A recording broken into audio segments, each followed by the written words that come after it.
तो वेलकम बेटे। इस चैप्टर को शुरू करने से पहले हम लोग क्या करते हैं, एक स्टोरी सुनते हैं। ठीक।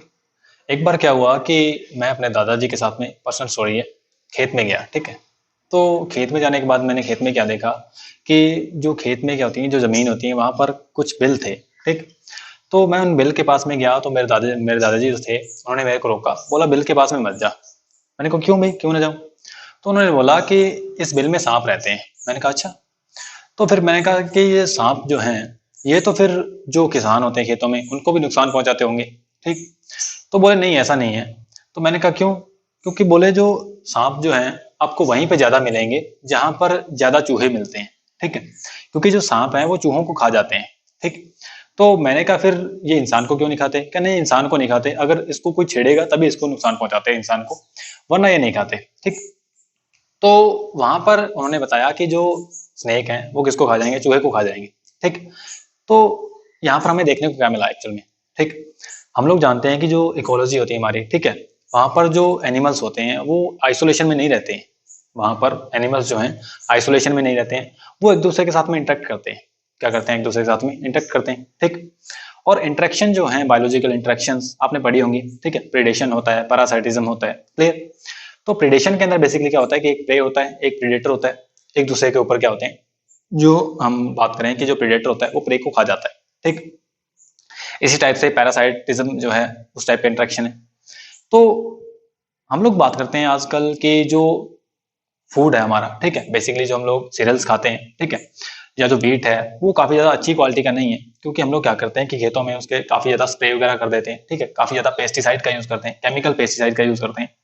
तो उस केस में होता क्या है कि जो क्वालिटी है, ठीक है, वो तो हमारे पास जो डाउन हो जाती है। ठीक है। जो क्वालिटी है वीट की, या हम लोग कोई भी फसल ले लें, उसकी डाउन हो जाती है, लेकिन अमाउंट बढ़ जाता है। ठीक है। और बेसिकली जो क्वालिटी है वो डाउन है, तो वो खानी तो इंसानों ने ही है। ठीक। तो उस कारण से होता क्या है कि जो इंसान, उनमें बीमारियां बहुत ज्यादा लग जाती हैं। तो आजकल एक नया ट्रेंड है कि, आजकल नहीं, काफी साल हो गए, उसका नया ट्रेंड है कि ऑर्गेनिक फार्मिंग की जाए। ठीक है। सरकार भी उसको बढ़ावा दे रही है। क्योंकि ऑर्गेनिक फार्मिंग के अंदर क्या किया जाता है कि जो इंसेक्टिसाइड्स हैं, केमिकल इंसेक्टिसाइड्स हैं, केमिकल पेस्टिसाइड्स हैं, इनका यूज नहीं किया जाता है। ऑर्गेनिक फार्मिंग के अंदर ये सिखाया जाता है कि जो इंसेक्ट्स होते हैं, ठीक है, इनको आप कंट्रोल कर सकते हैं। ठीक है। या जो कोई भी पेस्ट है, उनको आप क्या कर रहे हैं, बायोलॉजिकल कंट्रोल करें उनका। ठीक है। तो हमारे चैप्टर का नाम ही क्या है? Biological control of insects. ठीक है। बेसिकली हम लोग बात करने वाले हैं कि इंसेक्ट कंट्रोल करना है हमने। ठीक। तो इंसेक्ट जो होते हैं बेसिकली क्या करते हैं कि हमारी जो फसल है उसको नुकसान पहुंचाते हैं काफी ज्यादा। ठीक। तो बायोलॉजिकल कंट्रोल का मतलब क्या है कि हम लोग जो इंसेक्ट है उनको कंट्रोल करें, जो इंसेक्ट हैं उनको कंट्रोल करें। किसकी हेल्प से? किसकी हेल्प से? तो हम जानते हैं कि जो इंटरेक्शंस होते हैं, हम लोग जानते हैं कि अगर कोई प्रे है तो उसका प्रेडेटर भी होगा। ठीक है। उस टाइप के इंटरेक्शन से, या फिर बायोलॉजिकल ऑर्गेनिज्म की हेल्प से अगर हम लोग जो पेस्ट है उसको कंट्रोल करते हैं, ठीक है, तो उसको क्या बोलते हैं हम लोग? बायोलॉजिकल कंट्रोल बोला जाता है। ठीक। तो आइए जानते हैं इसके बारे में। जो बायोलॉजिकल कंट्रोल ऑफ इंसेक्ट्स है, ये अच्छा है एज कंपेयर टू केमिकल्स के यूज। ठीक है। उससे अच्छा है, क्योंकि इसके अंदर क्या है, कोई केमिकल का यूज नहीं करना पड़ता हमें। ठीक है। और दूसरी बात ये है कि इकोनॉमिकल स्टेबिलिटी भी आती है इससे। ठीक। क्योंकि जो केमिकल्स होते हैं काफी ज्यादा महंगे आते हैं। तो ये कुछ चीजें आपको जानते होंगे। ठीक है। अब हम लोग क्या करते हैं कि इस चैप्टर को पढ़ना शुरू करते हैं। तो बायोलॉजिकल कंट्रोल ऑफ इंसेक्ट्स के अंदर बेसिकली है क्या, कि हमें बायोलॉजिकल कंट्रोल करने के लिए रिक्वायरमेंट क्या कुछ होनी चाहिए। ठीक है। रिक्वायरमेंट हमारे पास क्या कुछ होनी चाहिए, कि हमें चाहिए क्या? तो हमें पता है कि जो इंसेक्ट हैं, ठीक है, जो हमारी फसल को नुकसान पहुंचा रहे हैं, उनका हमें जियोग्राफिकल डिस्ट्रीब्यूशन पता होना चाहिए। ठीक। पहली बात तो क्या है कि जियोग्राफिकल डिस्ट्रीब्यूशन हमें इंसेक्ट का पता होना चाहिए, ताकि हम लोग उस इंसेक्ट का जो प्रे है, ठीक है, एक्चुअल में सॉरी, इंसेक्ट का जो प्रीडेटर है, हम लोग वहां पर लाके छोड़े। ठीक है। तो वो प्रीडेटर क्या करेगा, उस इंसेक्ट को खा जाएगा। ठीक। तो इस टाइप से होता क्या है कि अगर हमें जियोग्राफिकल डिस्ट्रीब्यूशन इंसेक्ट का पता है, तो हम वहां पर क्या कर सकते हैं, प्रे प्रीडेटर का जो एक्शन है, प्रे प्रीडेटर की जो इंटरेक्शन है, उसको हम लोग कंट्रोल कर सकते हैं। ठीक। नेक्स्ट हम लोग बात करते हैं कि दूसरी रिक्वायरमेंट क्या है, कि हमें लाइफ हिस्ट्री पता होनी चाहिए पेस्ट की। ठीक है। जो इंसेक्ट पेस्ट है उसकी हमें लाइफ हिस्ट्री पता होनी चाहिए। इसके अलावा जो प्रीडेटर है, हमें उसकी भी लाइफ हिस्ट्री पता होना चाहिए। ठीक है। प्रीडेटर जो है उसकी लाइफ हिस्ट्री पता होनी चाहिए। इसके अलावा जो हैबिट है, जो फीडिंग हैबिट है प्रीडेटर की, वो हमें पता होनी चाहिए। ठीक है। और हैबिटेट भी पता होना चाहिए हमें एनिमी का। ठीक है। एनिमी मतलब यहाँ पर क्या है, प्रीडेटर। प्रीडेटर का हमें क्या पता होना चाहिए कि बेसिकली जो उसका हैबिट है और उसकी हैबिटेट जो है, हमको पता होना चाहिए उसके बारे में, ठीक है। यहाँ पर एनिमी वर्ड लिखा गया है क्योंकि हम लोग बात करें कि सारे के सारे जो बायोलॉजिकल कंट्रोल है वो सिर्फ प्रे प्रीडेटर इंटरेक्शन से नहीं होते हैं।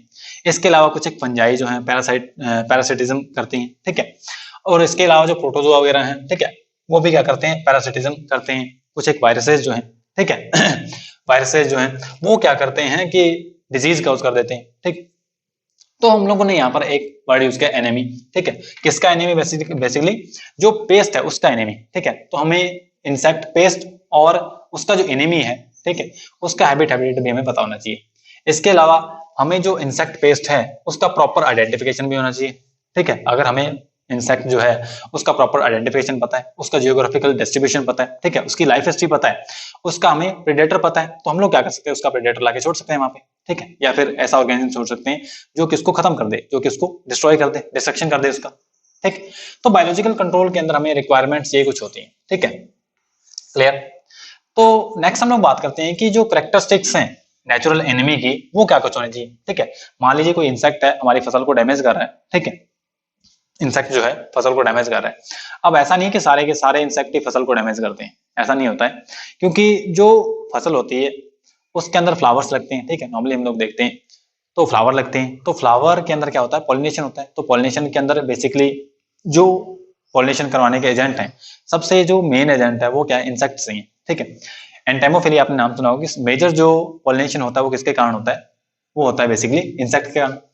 तो करेक्टरिस्टिक हमें पता होनी चाहिए नेचुरल एनिमी की, क्यों? क्योंकि अगर हमें करेक्टरिस्टिक पता नहीं है, ठीक है, मान लीजिए हमें करेक्टरिस्टिक जो फीचर्स हैं वो नहीं पता है एनिमी के, तो वो क्या करेगा, हमारे लिए जो बेनिफिशियल इंसेक्ट्स हैं उनको भी खा सकता है, ठीक। हमारे लिए जो बेनिफिशियल इंसेक्ट्स हैं उनको भी खा सकता है, लेकिन हमें हटाना किसको था, हमारे पेस्ट को हटाना था। जो बेनिफिशियल है उनको नहीं हटाना था, हमें जो हमारा फसल का डिस्ट्रक्शन कर रहा है पेस्ट उसको हटाना था। तो हमें पता होना चाहिए कि जो नेचुरल एनिमी है, ठीक, उसके अंदर करेक्टरिस्टिक क्या कुछ होनी चाहिए, उसकी हमें बेसिकली खास बातें पता होनी चाहिए। जैसे कि जो एनिमी है वो क्या होना चाहिए, वो होस्ट स्पेसिफिक होना चाहिए, ठीक। क्या होना चाहिए, होस्ट स्पेसिफिक। जैसा हमने बात की कि जो बेनिफिशियल इंसेक्ट हैं उनको नहीं हटाना चाहिए, ठीक है। उसकी करेक्टरिस्टिक क्या होनी चाहिए कि बेनिफिशियल इंसेक्ट को ना खाए, ठीक है, सिर्फ जो पेस्ट इंसेक्ट हैं उन्हीं को खाए वो, ठीक। वरना क्या होगा कि जो पॉलिनेशन है वो भी नहीं होगा, हमारी जो फसल है उसका जो अमाउंट है, ठीक है, वो कम हो जाएगा, ठीक है। फसल का जो हम लोग बात करें कि अमाउंट है वो कम हो जाएगा, ठीक, प्रोडक्शन कम हो जाएगा।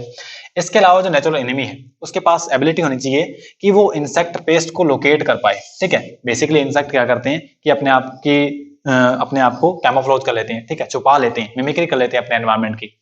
तो वहां पर क्या होता है कि जो प्रेडेटर होता है उसको पहचान नहीं पाता है। तो एनिमी के पास में ये एबिलिटी होनी चाहिए, स्पेसिफिसिटी होनी चाहिए उसकी, कि वो इंसेक्ट को लोकेट कर पाए, ठीक है, इंसेक्ट को पहचान ले और उसको खत्म करे। नेक्स्ट जो बात है करेक्टरिस्टिक फीचर है किसका, एनिमी का, वो क्या होना चाहिए कि इसकी रिप्रोडक्शन जो रेट है वो हाई होनी चाहिए। रिप्रोडक्शन रेट है इसकी हाई होनी चाहिए, क्योंकि ऐसा हो सकता है कि हमारा जो हमारे वाले ये जो एनिमी है, ठीक है, होस्ट का जो एनिमी है, ठीक है, उसका लाइफ स्पैन छोटा भी हो सकता है, ठीक है, उसका लाइफ स्पैन जो है वो छोटा हो सकता है। अगर उसका लाइफ स्पैन छोटा हुआ और उसकी रिप्रोडक्शन रेट भी कम हुई तो क्या है कि जो पेस्ट है वो कंट्रोल नहीं होगा।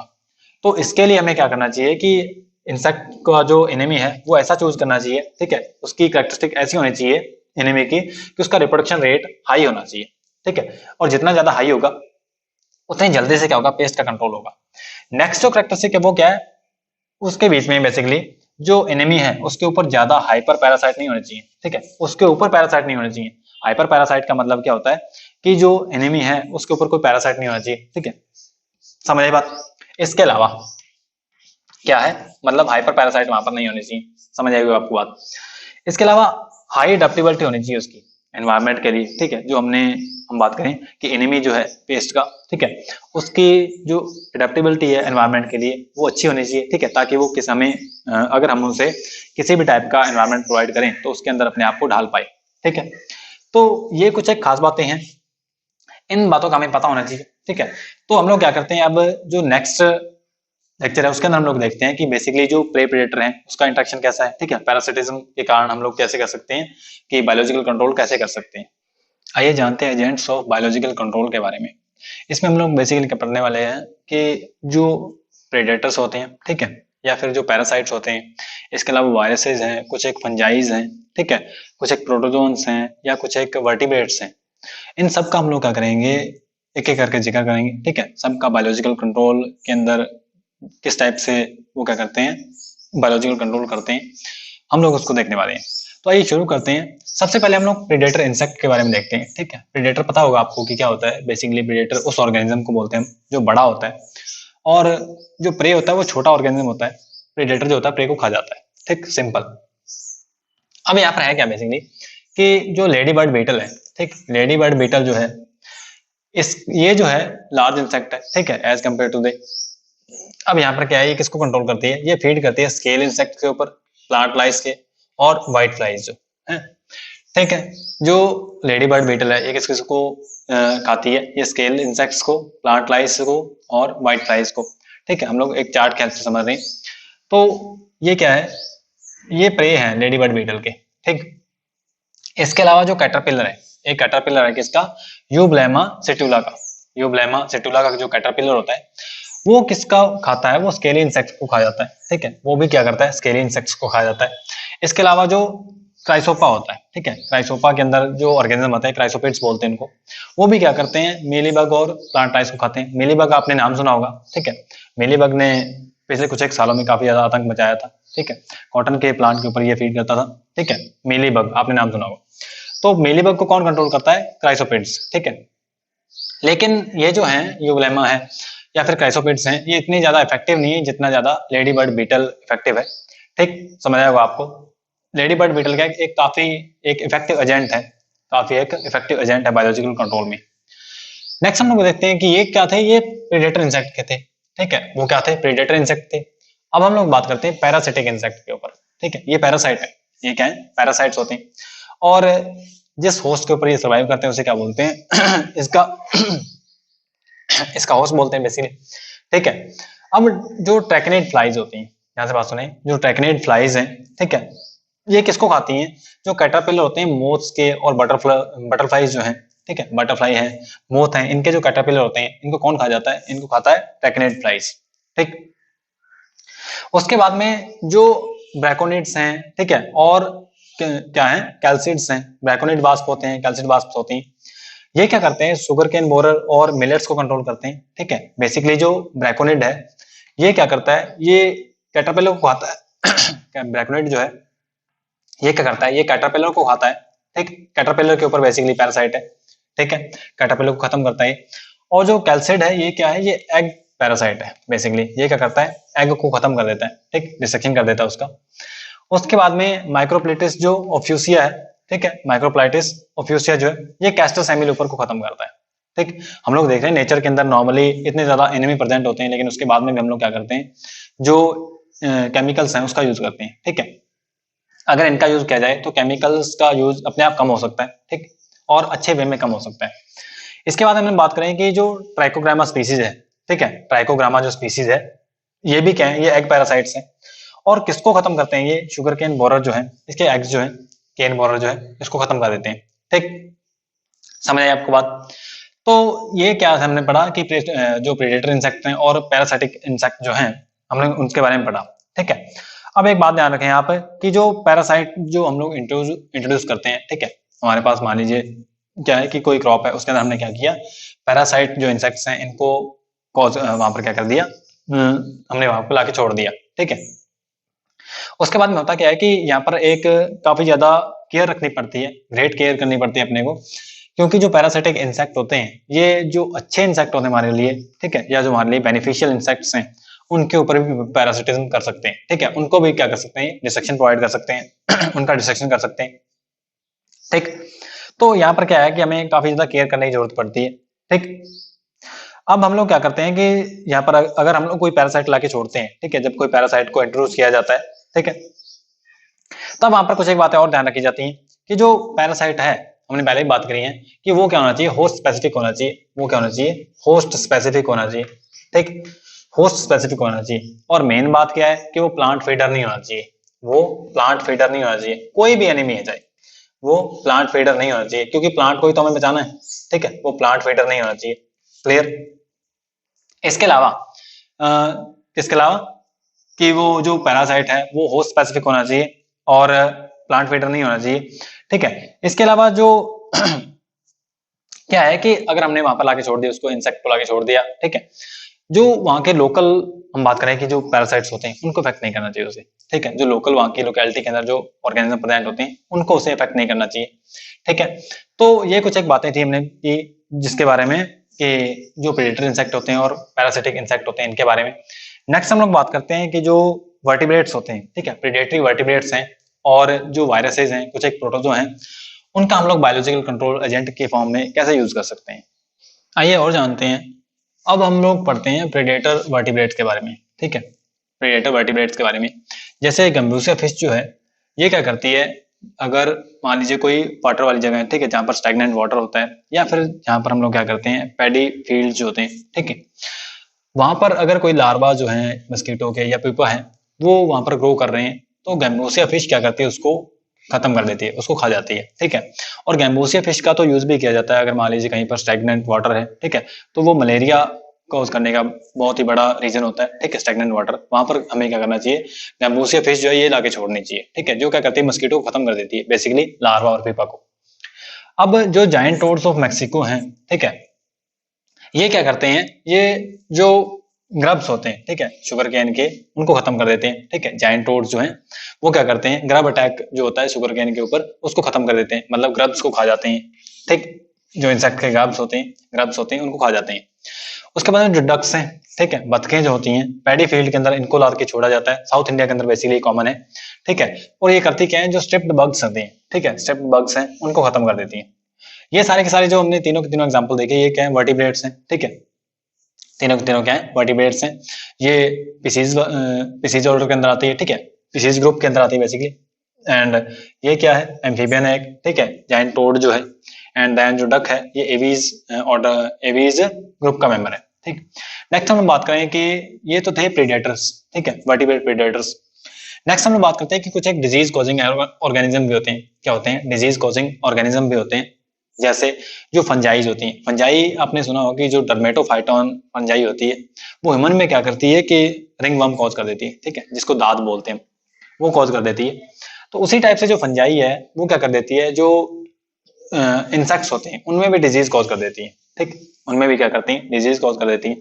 आइए देखते हैं, जैसे एजिटा वेबरी जो फंजाई है, ब्राउन फंजाई इसको बोला जाता है, ठीक है, ये क्या करती है, व्हाइट फ्लाइज और पेस्ट जो होते हैं सिट्रस फ्रूट के, उनको खत्म कर देती है, उनको डिजीज कर देती है, उससे वो क्या हो जाते हैं, कंट्रोल में आ जाते हैं, ठीक।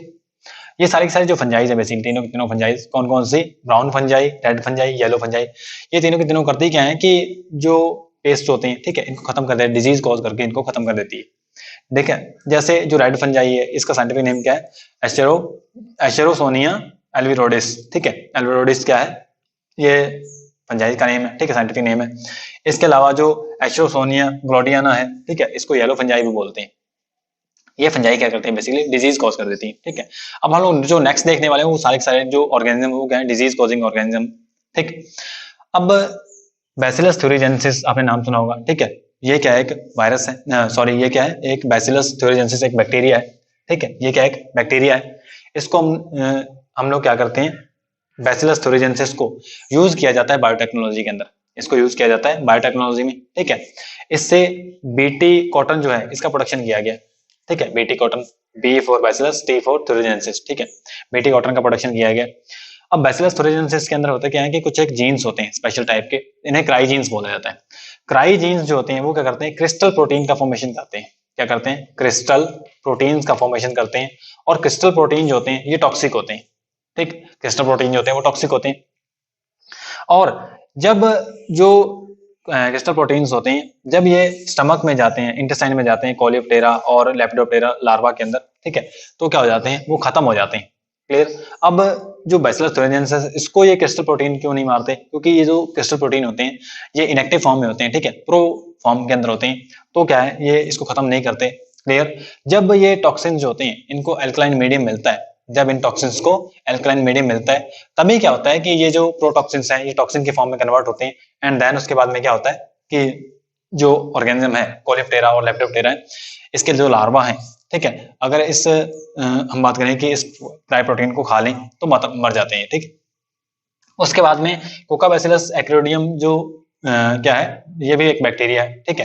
ये क्या करता है, ग्रास हॉपर के अंदर डिजीज कॉज कर देता है। इसके अलावा जो स्पोर्स हैं बैसिलस पैपिली के, ठीक है, पैन बैसिलस पैपिली भी बोला जाता है इसको, उसके जो स्पोर्स हैं मिल जाते हैं सैशे के फॉर्म के अंदर, ठीक है। जो स्पोर्स हैं बैसिलस थोरेजेंसिस के, इसके भी जो स्पोर हैं वो हमें सैशे के फॉर्म में, पैकेट के फॉर्म में मार्केट से मिल जाते हैं। उनको अगर हम लोग वाटर के साथ मिला के या स्प्रे के साथ मिला के हम लोग क्या करें, वाटर के साथ मिलाएं, स्प्रे तो करनी नहीं है, वाटर के साथ मिला के क्या करते हैं हम लोग, छिड़क देते हैं, ठीक है, स्प्रे कर देते हैं उनकी पूरी फसल पे। तो होता क्या है कि जो ग्रब्स होते हैं, ठीक है, बेसिकली जो बैसिलस पैपिली जो है, पैन बैसिलस पैपिली है, इसके जो स्पोर्स किसको कंट्रोल करते हैं, ग्रब्स जो होते हैं जैपनीज बीटल के, उसको खत्म कर देते हैं, ठीक है। आइए नेक्स्ट बात देखते हैं हम लोग, ये था बैक्टीरिया के केस में, ठीक है, ये बैक्टीरिया का हम लोग यूज करते हैं। इसके बाद में कुछ एक प्रोटोजोन भी होते हैं, इनका भी क्या करते हैं हम लोग, डिजीज कॉज करने के लिए यूज करते हैं, ठीक है, पेस्ट के अंदर डिजीज कॉज कर देते हैं। जैसे पेरिजा पायरोस्टी है, ठीक है, पेरिजा पायरोस्टी है, ये क्या कॉज करता है, यूरोपियन केन बोरर के अंदर डिजीज कॉज कर देता है, ठीक है, यूरोपियन केन बोरर के अंदर डिजीज कॉज कर देता है, ठीक है। उसके बाद में कुछ एक नेमेटोड जो होते हैं, कुछ एक जो नेमेटोड होते हैं, ठीक है, जैसे DD136 नियोप्लेक्टाना, ठीक है, नियोप्लेक्टाना कार्पोकैप्सी, ठीक है, कार्पोकैप्सी, ये क्या यूज कर, ये जो है नेमेटोड है बेसिकली, ठीक है, और ये करते क्या है, ग्रास हॉपर जो है, ठीक है, इसके अलावा जो कॉकरोचेस हैं, इसके अलावा मॉथ और बीटल्स जो हैं, इनको खत्म करते हैं, ठीक है, इनके अंदर क्या करते हैं, डिजीज कॉज कर देते हैं, और डिजीज कॉज करने के कारण ये क्या होती हैं, ये पेस्ट जो है इनका खात्मा हो जाता है, ठीक है। अब हम लोग नेक्स्ट देखते हैं कि जो प्रिकॉशंस हैं या प्रॉब्लम्स हैं बायोलॉजिकल कंट्रोल के अंदर, वो क्या कुछ हमारे सामने आती हैं। आइए बात करते हैं प्रिकॉशंस की, ठीक है। तो यहाँ पर जो प्रिकॉशन रखने पड़ते हैं वो हमें क्या रखने पड़ते हैं कि जो क्वालिफाइड पर्सन है उसकी रिक्वायरमेंट होती है हमें, पहली बात तो, ठीक है, क्योंकि ये ऐसा नहीं है कि कोई भी पर्सन है जो है, ठीक है, इलिटरेट जो पर्सन है, बिना नॉलेज वाला जो पर्सन है, वो कोई भी मार्केट से स्प्रे लाया और उसको खेतों में छिड़क दिया, ऐसा नहीं होता है, ठीक है, क्योंकि हम लोग यहाँ पर क्या करें, लिविंग ऑर्गेनिजम्स का यूज कर रहे हैं, तो क्वालिफाइड पर्सन की यहाँ पर रिक्वायरमेंट होती है, ठीक। अब जो नेक्स्ट चीज है वो क्या है कि कुछ एक जो एजेंट्स होते हैं, जो एजेंट्स होते हैं वो, उनको क्या चाहिए होता है, पर्टिकुलर एनवायरनमेंट चाहिए होता है, ठीक है, उन्हीं एनवायरनमेंट के अंदर, उसी एनवायरनमेंट के अंदर वो अपना इफेक्ट कॉज करते हैं, ठीक है। तो इसलिए क्या चाहिए होता है कि हमें क्या होना चाहिए, पर्टिकुलर एनवायरनमेंट की नॉलेज होनी चाहिए, ठीक है, जहां पर जो एजेंट है वो अपना काम कर सके, ठीक। अब क्या होता है कि मान लीजिए जो इफेक्ट है उसने कॉज कर दिया, जो पेस्ट है वो कंट्रोल हो गए, उसके बाद में लिविंग ऑर्गेनिज्म को हैंडल कैसे करना है, ठीक है, वहां पर क्या होता है कि हमें रिक्वायरमेंट होती है क्वालिफाइड पर्सन की, ठीक है, तो उसके बाद उसकी हैंडलिंग भी हमें आनी चाहिए, क्लियर। तो ये कुछ एक प्रिकॉशंस रखे जाते हैं यहाँ पर, ठीक है। अब हम लोग बात करते हैं कि इसकी लिमिटेशंस क्या है या फिर प्रॉब्लम्स क्या है बायोलॉजिकल कंट्रोल की, ठीक है। इसकी कुछ एक लिमिटेशंस हैं, जैसे ये क्या है कि नैरो रेंज होता है। नैरो रेंज का मतलब क्या है कि यहाँ पर हम लोग जो एजेंट्स यूज करते हैं बायोलॉजिकल कंट्रोल के अंदर, जो एजेंट्स यूज करते हैं उनका जो स्पेक्ट्रम होता है वो काफी नैरो होता है। पर्टिकुलरली जो हम लोग एजेंट्स यूज करते हैं वो एक ही टाइप के स्पीसीज जो होती है उसको खाते हैं, ठीक है। तो एक ही टाइप के स्पीसीज को खाते हैं, तो उसके जैसे और जो पेस्ट होते हैं उनको कंट्रोल करना यहाँ पर प्रॉब्लम हो जाती है, ठीक। तो मतलब क्या, उनका जो रेंज होती है वो नैरो होती है, ठीक है, स्पेक्ट्रम जो होता है उसका नैरो होता है। नेक्स्ट हम लोग बात करें कि यहाँ पर क्या होता है कि बायोलॉजिकल ऑर्गेनिज्म जो होते हैं उनको अपना एक्शन दिखाने के लिए, उनको अपना इफेक्ट दिखाने के लिए एनफ टाइम की जरूरत होती है, ठीक है, काफी टाइम चाहिए होता है उन्हें, क्योंकि लिविंग ऑर्गेनिज्म है, कोई स्प्रे नहीं है वो, ठीक है, तो उन्हें अपना एक पर्टिकुलर टाइम चाहिए होता है, ठीक है, एनफ टाइम उन्हें चाहिए होता है। नेक्स्ट हम लोग बात करें कि फेवरेबल एनवायरनमेंट जो है वो हमें देना पड़ता है कुछ एक एक्सोटिक एजेंट्स होते हैं, ठीक है। मान लीजिए हम लोग कोई एजेंट लेके आए बाहर वाली कंडीशन से, ठीक है, जब फिर हम लोग क्या करें कि अदर जियोग्राफिकल कंडीशन से कोई एजेंट लेके आए हैं, उसको इस पर्टिकुलर एनवायरनमेंट के अंदर अगर ग्रो करवाना है हमें, ठीक है, उसका इफेक्ट कॉज करवाना है, तो फिर हमें क्या करना चाहिए, उसे फेवरेबल एनवायरनमेंट प्रोवाइड करना पड़ेगा, तभी जाकर वो अपना क्या करेगा, इफेक्ट कॉज कर पाएगा, ठीक, तभी जाकर वो क्या करेगा, अपना जो इफेक्ट है वो कॉज करेगा, या फिर जो पेस्ट है उसको कंट्रोल करेगा, नहीं तो वो अपना जो इफेक्ट है वो कॉज नहीं कर पाएगा, ठीक है। तो ये कुछ एक लिमिटेशंस है बायोलॉजिकल कंट्रोल की, ठीक। अब देखते हैं इसके सिग्निफिकेंस क्या है, ठीक है, इसके फायदे क्या है बेसिकली। तो क्या है कि मान लीजिए हम लोग बायोलॉजिकल कंट्रोल कर रहे हैं, ठीक है, बायोलॉजिकल एजेंट्स का यूज कर रहे हैं, तो यहाँ पर जो प्लांट्स हैं या फिर जो एनिमल्स हैं उनके ऊपर कोई भी टॉक्सिक इफेक्ट नहीं पड़ता है, ठीक है, कोई भी टॉक्सिक इफेक्ट नहीं पड़ता है। जैसा कि जो केमिकल्स होते हैं उनके साइड इफेक्ट्स होते हैं, केमिकल्स के साइड इफेक्ट होते हैं, लेकिन बायोलॉजिकल जो कंट्रोल करने के अंदर जो एजेंट्स हम लोग यूज करते हैं उनका कोई साइड इफेक्ट नहीं होता है, ठीक। हालांकि वो स्लो एक्शन करते हैं, थोड़ा स्लो एक्शन करते हैं, क्लियर। नेक्स्ट हम लोग बात करें कि जो पेस्ट होते हैं, ठीक है, जो पेस्ट होते हैं वो कभी भी अपने प्रेडेटर के लिए रेजिस्टेंस नहीं ले सकते, ठीक है। मान लीजिए हम लोग क्या करते हैं, कई बार स्प्रे वगैरह करते हैं, तो कुछ एक ऑर्गेनिज्म ऐसे होते हैं कि जो उस स्प्रे के लिए रेजिस्टेंस ले लेते हैं, ठीक है। कुछ एक जो पेस्ट होते हैं वो स्प्रे के लिए, पर्टिकुलर स्प्रे के लिए क्या कर लेते हैं, रेजिस्टेंस प्रोवाइड कर लेते हैं, ठीक है। उनके पास रेजिस्टेंस आ जाती है, लेकिन जो प्रेडेटर है उससे वो नहीं बच सकते हैं, ठीक है, क्योंकि प्रेडेटर ने उसको खा जाना है। नेक्स्ट हम लोग बात करें कि जो इंसेक्ट्स होते हैं, ठीक है, बेसिकली हम लोग जो एजेंट का यूज करने वाले हैं, वो क्या करते हैं, उनका हालांकि क्या होता है, नैरो रेंज होती है, ठीक है, स्पेक्ट्रम उनका कम कम होता है, इसलिए जो हमारे बेनिफिशियल इंसेक्ट्स हैं उनके ऊपर वो कोई इफेक्ट नहीं डालते हैं, ठीक है। हम लोग चूज ही उस ऑर्गेनिज्म को करते हैं, उस एजेंट को करते हैं जिसका कि बेनिफिशियल इंसेक्ट्स के ऊपर कोई ज्यादा इफेक्ट ना पड़े, ठीक है, ताकि पॉलिनेशन वगैरह की जो फिनोमिना है वो नॉर्मली चलती रहे, ठीक है। और इनका जो इफेक्ट है वो परमानेंट होता है, ठीक है। ऐसा नहीं है कि मान लीजिए हम लोग, कई बार होता है घरों में, ठीक है, या गाँव में होता है कि कोई पर्टिकुलर स्प्रे लेके आए, ठीक है, कोई केमिकल लेके आए, उसको छिड़क दिया और कोई इफेक्ट नहीं हुआ उसका, ठीक। लेकिन इनके अंदर ऐसा नहीं होता है, क्योंकि यहाँ पर ये लिविंग ऑर्गेनिज्म है, इन्होंने अपना इफेक्ट दिखाना है, ठीक है। तो ये बायोलॉजिकल कंट्रोल ऑफ इंसेक्ट, ये जो चैप्टर है आपका कंप्लीट होता है।